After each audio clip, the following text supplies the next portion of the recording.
Well, I remember the next captain of the Dunham that followed you, he relieved you and took over the ship. And I can remember an incident parking the ship at the pier one time when we were coming in San Diego, and we were going to park behind I think it was an LPH was in front of us, and there was another ship behind us, and we were going to go between the two of them, and he didn't want to use a tug.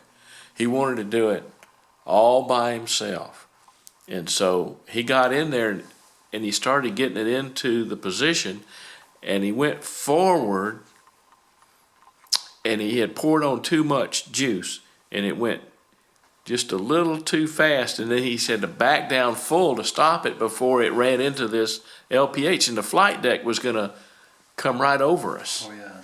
And so we finally got the thing to back down, but he was backing down full now to get off. And he's going back to another ship at full with the rudder, having to control with the prop the way it's going. And so then he has to turn around and go forward full to stop the drift back into the ship behind him. At one point, we actually got under the flight deck on the LPH up there, and it bent the jack staff back. It just bent back. What happened to the CO? Did he stay on board? Oh, he did. All we did was bend the jack stack. We managed to finally rock it into place gradually. Okay. Back and forth until he got it into. He should have used the tug, shouldn't he? He should have used the tug, and I think he learned a lesson from that. But this was not the O'Callahan. This O'Callahan. Well, you said another name before, though. It was Captain Dunham. Oh, okay. But it was on the O'Callahan. Who followed you, and this was one of our parking incidents. We had another incident. I think you had already left. I'm not sure. Yeah, you had already gone, I believe. And we were the visitor ship at the pier, at Broad Street Pier in San Diego. We were to be the public display ship for the week.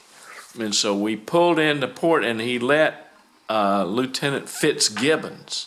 I remember him, yeah. He was a nice guy, academy graduate, unlike all the academy graduates I ever met. He was easygoing guy, fun fella. But he was in charge to put us into this pier. Well, he put us into the pier. He crunched the side of the ship and crashed. And it just put a big dent, ugly dent in the side of the ship. And here we are. We're the public display. Poor Fitz.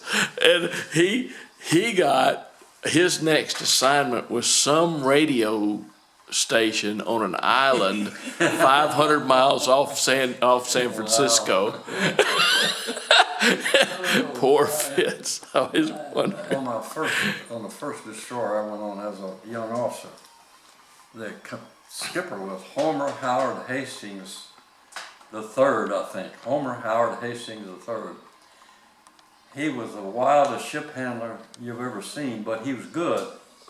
But he was too fast, in my opinion. But he taught a lot of us about ship handling, and he was good. Then I talked about Hap Vecchione. He was a very good ship handler. The Merchant Marines somehow had good ship handlers. I don't know. They have big ships and not much power. They have to learn how to handle them, But, when I was on the destroyer, you don't want to record this, do you? Go ahead, it don't hurt anything. We were moored outboard of another destroyer in the same division, and we were going on a family cruise out into Chesapeake Bay for half a day and turn around and come back in. And I was a sea detail OOD.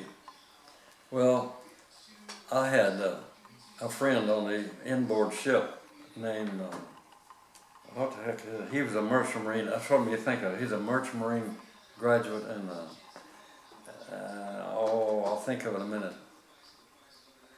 He married a girl from Auburn eventually.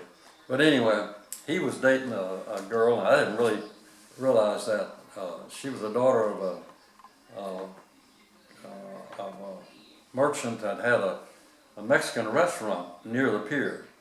She was a beautiful girl.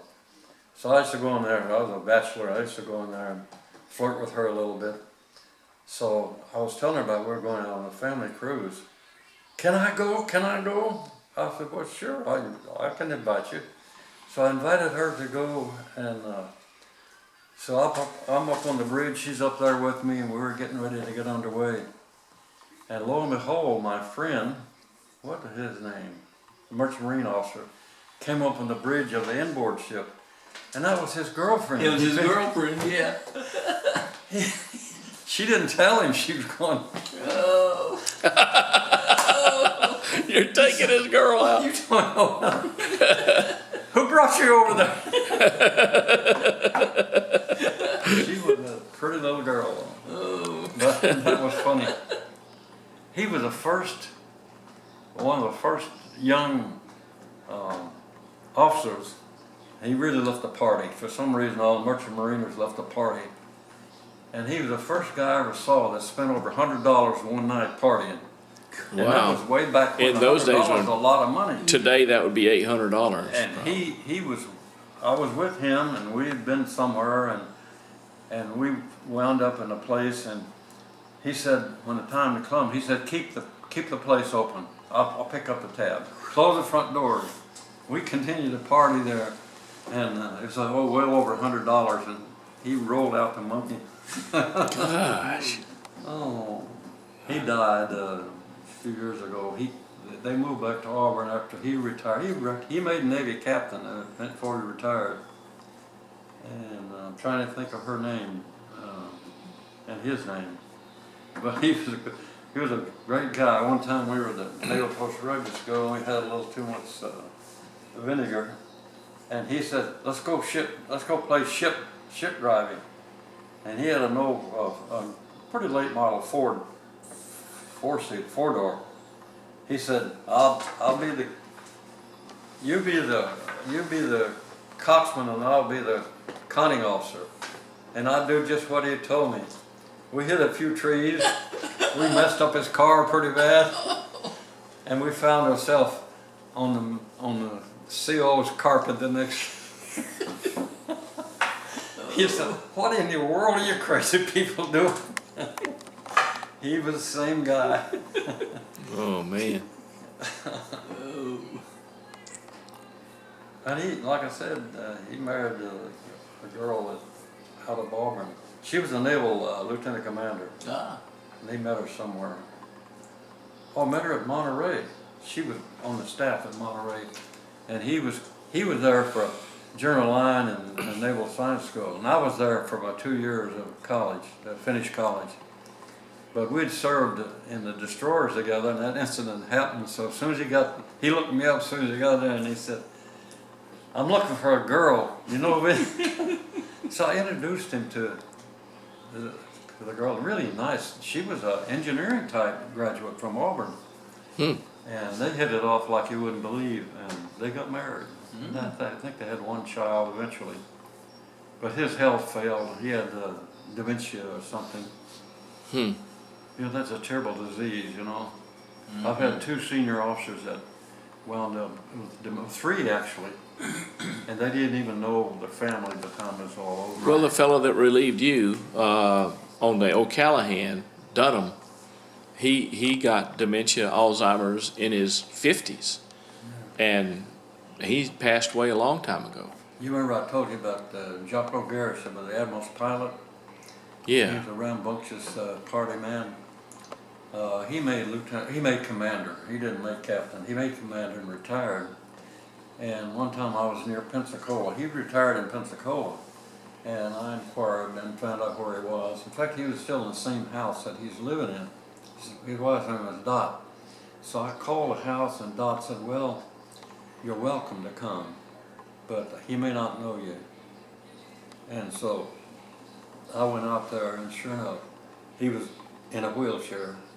And he never did recognize, he didn't know who I was, but he was pleasant. I mean, he'd nod his head and didn't say much, but that was so atypical of a man that was so rambunctious that he was It's just hard to a watch that. fighter pilot and an admiral's pilot and Yeah, hard to see the that. leader of the party.